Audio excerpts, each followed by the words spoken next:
तो यार सैटामा और किंग का क्या रिलेशन रहा है हम सबको पता है। हमेशा सैटामा सारे मॉन्स्टर्स को मारता है बट एट द एंड सारा क्रेडिट किंग ले जाता है, जिस वजह से अभी भी सैटामा की ट्रू पावर के बारे में कितने सारे हीरोज को नहीं पता है। सो आज की वीडियो में मैं सैटामा से रिलेटेड ऐसे ही इंसिडेंट्स कवर करने वाला हूँ और इन्हीं इंसिडेंट्स में से एक इंसिडेंट वो भी होगा जो कि हमें वन पंच मैन सीरीज में सबसे पहले शो करा गया था। वही सैटामा ने जब पिक्कोलो जैसे दिखने वाले मॉन्स्टर को एक पंच में खत्म किया था, उसका भी क्रेडिट किंग को ही मिला था। So if you interested keep watching.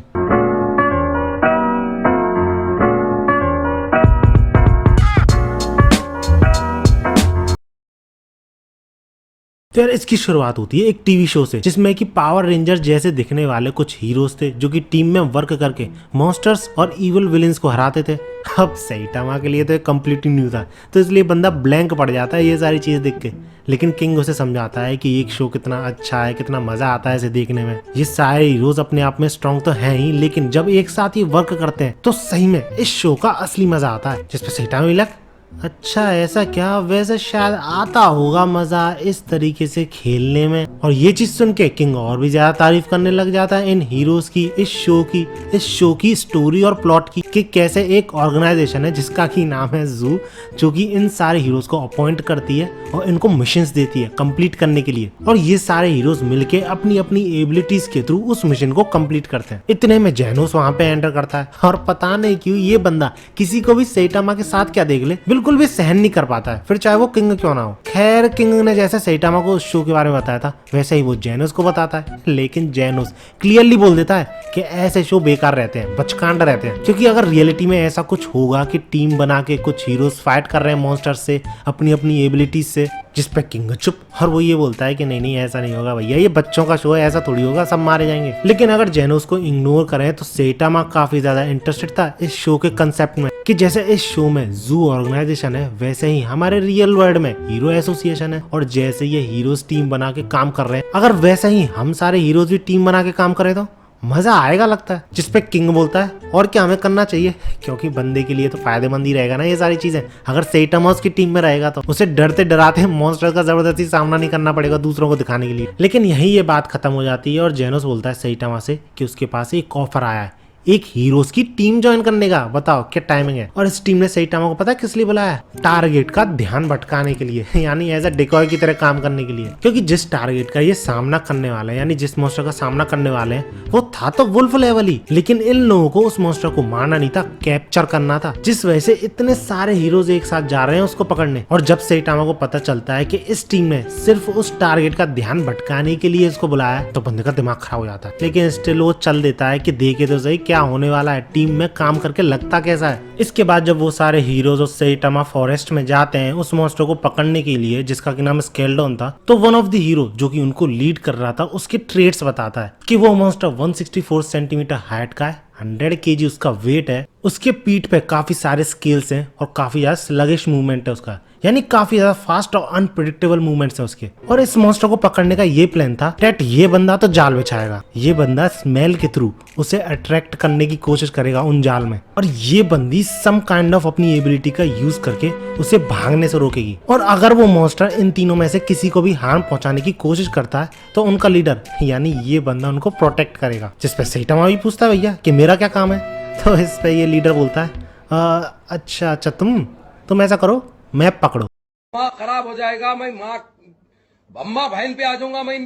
लेकिन स्टिल सैटामा इस पे बुरा नहीं मानता, बल्कि वो यूं सोच रहा होता है कि हाँ अब थोड़ा लग रहा है कि टीम वर्क होने वाला है यहाँ पर, देखते हैं हो सकता है टीम में काम करके मजा आए। और तभी सैटामा उन सबसे बोलता है I have a good idea, जिस पे लीडर भी बोल पड़ता है यू गॉट अ प्लान, तो बता भाई हम सबको, हम भी जानने में इंटरेस्टेड है। तो इस पे सैटामा ये बोलता है कि क्यों ना हम अपनी टीम का कोई नाम रखें और क्यों ना हम सब एक दूसरे को कोड नेम से बुलाएं, जैसे कि रेड या फिर एस। जो सुन के leader completely blank, red what are you talking about, your hero name is caped Barley. और इसी बात पे एग्री करते हुए बाकी सारे हीरोज भी बोलते हैं कि और क्या, ये जो मिशन है काफी ज्यादा इंपॉर्टेंट है फ्यूचर मेडिकल साइंस के लिए, ये कोई मजाक थोड़ी चल रहा है यहाँ पर, हम सब यहाँ पे कोई गेम थोड़ी खेलने आए हैं। जिस पे सैटामा बिल्कुल चुप, और बंदा तुरंत ही घर जाना चाहता था, लेकिन स्टिल वो इन हीरो से बोल देता है कि ठीक है जो भी है, अगर तुम्हारे लिए उस मॉन्स्टर को हैंडल करना ज्यादा हो तो मुझे बता देना, मैं हैंडल कर लूंगा। जिस पे एज ऑलवेज हमेशा की तरह सारे लोगों की तरह वो लीडर ईगो पे ले जाता है। व्हाट आर यू इम्प्लाइंग, क्या तुम ये कहना चाहते हो कि तुम मुझसे ज्यादा स्ट्रांग हो। जिस पे सैटामा अगेन चुप, और यही चीजें बोलते हुए वो लीडर एक पेड़ के पास जाता है और उस पेड़ को एक पंच के थ्रू उखाड़ के रख देता है, क्योंकि उसके पंच में एक तरीके की निडल भी प्रेजेंट थी। निडल कहना तो सही नहीं होगा, एक भाला प्रेजेंट था। एंड दैट्स व्हाई बंदा काफी ज्यादा कॉन्फिडेंट था कि वो संभाल लेगा जो भी कुछ होगा आगे। लेकिन सेटामा अपने ही ख्यालों में खोया हुआ था और वो यही सोच रहा था कि हाँ, वैसे इन लोगों ने बोला तो था कि वो उस मॉन्स्टर को मारना नहीं चाहते, कैप्चर करना चाहते हैं, तो शायद सही में मेरा कुछ काम नहीं होगा इस मिशन में क्योंकि सैटामा को खुद को और हम सबको पता है कि अगर वो किसी को पंच करेगा तो वो चीज बच नहीं पाएगी, एक्सप्लोड कर जाएगी। एंड डेट्स हाउ वो सारे हीरोज अपना अपना काम करते हैं। ये बंदा ट्रैप बिछाता है, ये बंदा सम काइंड ऑफ स्मेल का यूज करके उस मॉन्स्टर को अट्रैक्ट करने की कोशिश करता है उस एरिया में। एंड सैटामा मैप देख रहा होता है और समझने की कोशिश कर रहा होता है कि आखिर इसका करना क्या है, जिसपे वो लीडर उससे मैप भी छीन लेता है क्योंकि सैटामा को वो भी यूज करना नहीं आ रहा। अब सैटामा ऐसे बिहेव तो कर ही रहा था, लेकिन जब वो एक वेंडिंग मशीन को देखता है तो वहां पे जाने लग जाता है कि ये यहाँ पे क्या कर रही है, एक ड्रिंक पीने की कोशिश करने लगता है, जिसपे वो लीडर गुस्सा होने लग जाता है कि हे कैप्टवाल्डी, ये तुम क्या कर रहे हो, तुम ऐसे प्लेफुल एटीट्यूड के साथ कैसे टीम में वर्क करोगे, तुम सारे टीम की स्पिरिट बिगाड़ रहे हो, क्या होगा अगर कोई मॉन्स्टर आ जाता है यहाँ पे, क्या करोगे तुम एक मैप भी नहीं पढ़ सकते। ऐसे ही काफी सारी चीजें सुनाता है उसे और ऐसा ही कहते हुए वो सारे हीरोज आगे बढ़ देते हैं अपने प्लान के अकॉर्डिंग। लेकिन सैटामा काफी गुस्सा था, इस बात से नहीं कि वो लीडर चिल्लाया था उस पर बल्कि इस बात से कि वो बार बार उसका नाम ना लेके, यानी सैटामा नाम ना लेके कैप्टवाल्डी बोले जा रहा है उसे। और जब तक सैटामा देखता है कि वेंडिंग मशीन में एक बहुत बड़ा छेद है, तब तक वो हीरोज जा चुके होते हैं और ये चीज काफी फ्रस्ट्रेट करती है सैटामा को कि एक तो उन लोगों ने खुद ही सैटामा को अपनी टीम में ऐड किया और अब अपने आप में ही काम करते हुए आगे बढ़ते आ रहे हैं सैटामा को कंप्लीटली इग्नोर करके। और इसी के बाद एक पैनल में हमें रिवील होता है कि ये मॉन्स्टर कोई मेडिकल साइंस के लिए यूज नहीं होने वाला था,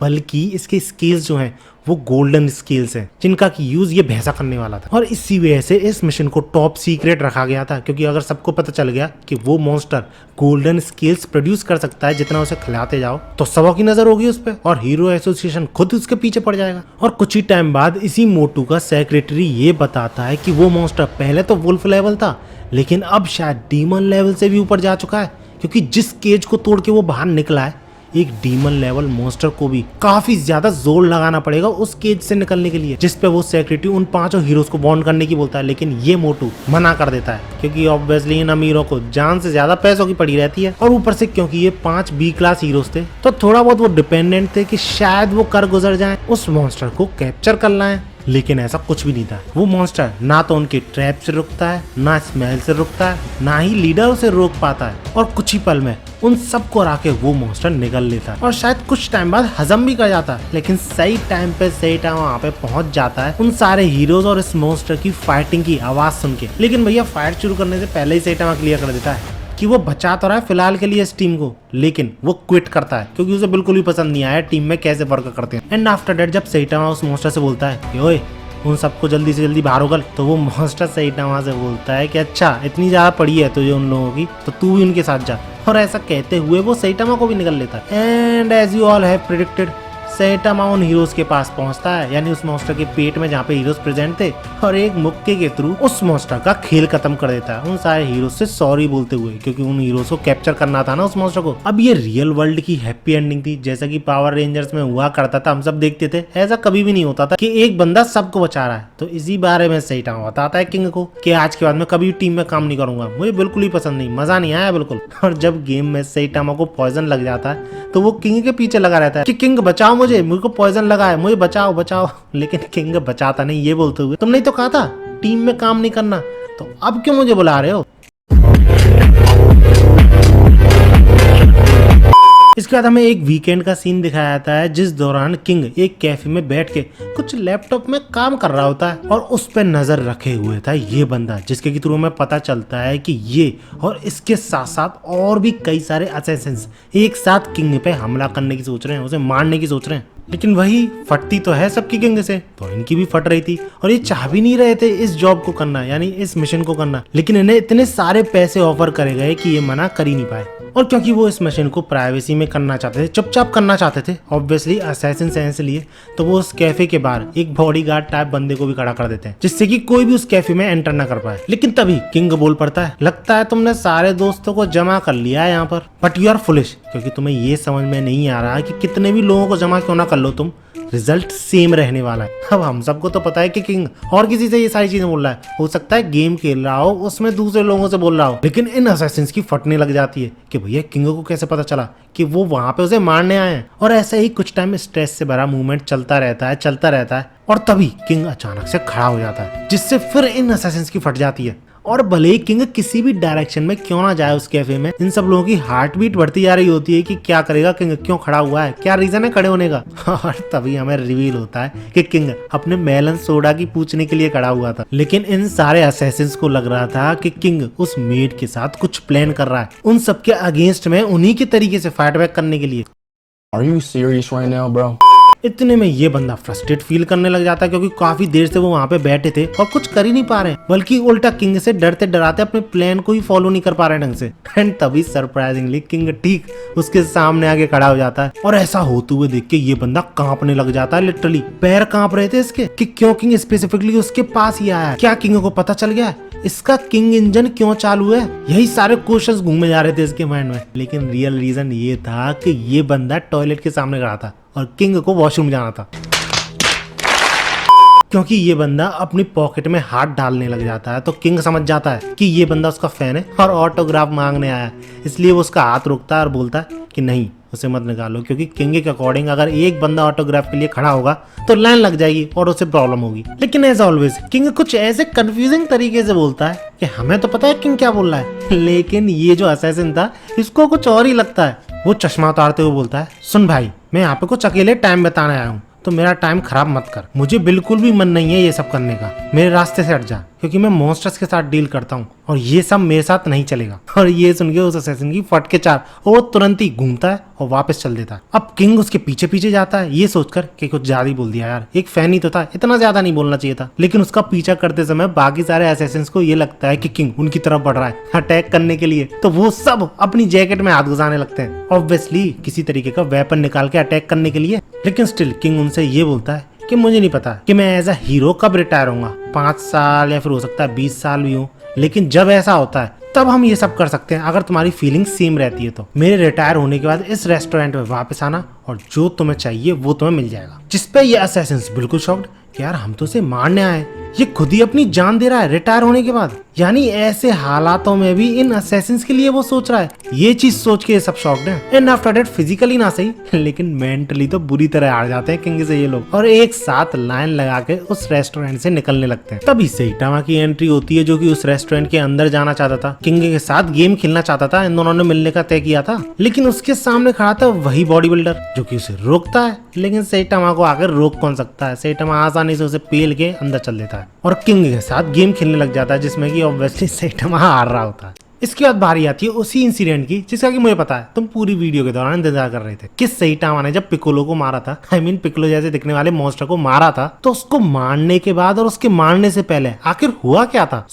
जब ये पिकोलो जैसा दिखने वाला मॉन्स्टर, जिसको कि हम पिकोलो ही बोलेंगे, डिस्ट्रक्शन फैला रहा था और हीरो एसोसिएशन में सारे लोगों की फटी पड़ी थी, तो कई सारे हीरोज को उसे रोकने के लिए भेजा जाता है, जिनमें से 3 A क्लास थे, एक बी क्लास और एक सी क्लास हीरो था। अब जैसा कि तुम इस पैनल में देख सकते हो कि काफी ज्यादा कॉन्फिडेंट तो थे, ये तैयार थे कि जीत कर ही आएंगे, लेकिन अगले ही पैनल में देखते हैं इनकी हालत खराब हो रखी है और ये पिकोलो बड़ी ही इजीली इन सबके होश ठिकाने लगा रहा है। और हीरो एसोसिएशन में ये सब देख के हड़बड़ी मची पड़ी है, क्योंकि एस क्लास हीरोज को पहुंचने में टाइम लगेगा इस सीन पर, और तब तक तो ये पिकोलो सिटीज की सिटीज को डिस्ट्रॉय कर देगा। एंड क्योंकि ये डिस्ट्रक्शन सब कुछ टीवी पे दिखाई जा रही थी, तो उसी को देखकर सेइटामा सही टाइम पे वहां पे पहुंच जाता है। एंड इसके बाद क्या होता है इस मॉन्स्टर के साथ हम सबको पता है। और इसी दौरान एक और बंदा वहां पे एंट्री लेता है, यानी सेइटामा के उस मॉन्स्टर को हराने के बाद एक और बंदा एंट्री लेता है, और वो था किंग, जो कि अपनी गेम को ढूंढ रहा था। इधर उधर गिर गई थी वो भागते समय, और जैसे ही वो उसे दिखती है वो हड़बड़ी में उसकी तरफ बढ़ता है और गिर जाता है। एंड व्हाट अ कोइंसिडेंस, वो उसी जगह पे गिरता है जहां पर कि सेइटामा ने उस मॉन्स्टर को मारा था। तो खून भी इधर उधर बिखरा हुआ था और वो खून किंग पे लग जाता है। और पता नहीं कैसे इन सारे हीरोज की नजर तभी उस मॉन्स्टर की लाश पे जाती है, जब खून में लथपथ किंग अपने पैरों पे खड़ा होता है फिर से। एंड दैट्स हाउ पूरे हीरो एसोसिएशन और इन सारे हीरोज को लगता है कि किंग ही था जिसने की इस मॉन्स्टर को हराया है। एंड दैट्स इट, आज की वीडियो में इतना ही। अगर वीडियो अच्छी लगी हो तो लाइक जरूर करना, ऐसी वीडियोस के लिए मेरे चैनल को सब्सक्राइब जरूर कर लेना। मिलते हैं अगली वीडियो में, एंड